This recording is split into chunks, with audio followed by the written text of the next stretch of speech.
स्वागत करते हैं अपने YouTube channel Khesari world star में। जी अपना अगर चैनल पर आया तो चैनल को सब्सक्राइब करके घंटे को दबा दीजिए कि भोजपुरी से रिलेटेड मैं जानकारी लाता रहता हूं। तो अभी भोजपुरी की तरफ से बड़ा अपडेट है कि अभी अक्षरा सिंह अपने इंस्टाग्राम से खेसारी भैया के इस गाने को लेकर काफ़ी ज़्यादा मैसेज यानी कि शॉर्ट वीडियो बनाई है। तो आप लोग जाकर देख लीजिए, इंस्टाग्राम पे सर्च करिएगा अक्षरा सिंह ऑफिशियल इंस्टाग्राम, तो वहाँ पर आप लोग को मिल जाएगा वही इंस्टाग्राम जहाँ से अक्षरा सिंह अपने वीडियो को डालती है। वहीं पर आप लोग को मिल जाएगा खेसारी भैया के इस गाने पर रील बनाई है अक्षरा सिंह। जी हाँ फ्रेंड, वो गाना जो गाना खेसारी भैया के काफ़ी दिन तक चर्चा में रहा और काफ़ी ज़्यादा रिकॉर्ड भी कर दिया ये गाना, तेरे मेरे दरमिया। जी हाँ फ्रेंड, इस गाने पर काजल राघवानी भी रील बनाई थी, लेकिन अभी अक्षरा सिंह के इस मैसेज के द्वारा आप लोग को पता चल जाएगा। वहाँ पर जाइए इंस्टाग्राम पे, वहाँ पर देखिए कुछ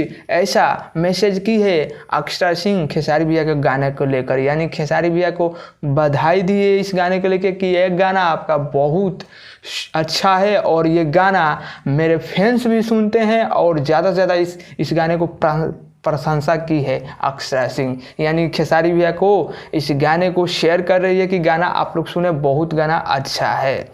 तो आप लोग को इस बात से पता चल रहा है कि खेसारी भैया और अक्षरा सिंह के नज़दीकियाँ बढ़ गई है। तो बहुत ही जल्द आप लोग के बीच में अक्षरा सिंह और खेसारी भैया बहुत ही जल्द आने वाले हैं। तो थोड़ा दिक्कत आ रही है खेसारी भैया के, इसके कारण अक्षरा सिंह से अभी मुलाकातें नहीं हो सकती है क्योंकि अक्षरा सिंह अभी बिग बॉस में है। तो बहुत ही जल्द आप लोग को वीडियो देखने को मिल जाएगा। तब तक लिए खेसारी भैया के ये इंस्टाग्राम पर जाइए, वहाँ पर देखिए अक्षरा सिंह के नीचे आईडी पर लिखा हुआ है क्या, तेरे मेरे दरमिया सॉन्ग के बारे में। और खेसारी भैया के गाना जो भाई नहीं देखे हैं तेरे मेरे दरमिया, वो जाकर देख ले। स्पीड रिकॉर्ड पंजाबी चैनल से रिलीज हुआ है ये खेसारी भैया के गाना, वो भी काफ़ी बवाल का। तो अपडेट अच्छा लगे तो वीडियो को एक बार लाइक जरूर मार दिएगा। चैनल पर नए हैं तो चैनल को एक बार सब्सक्राइब जरूर कर दे कि भोजपुरी से रिलेटेड मैं जानकारी लाता रहता हूँ।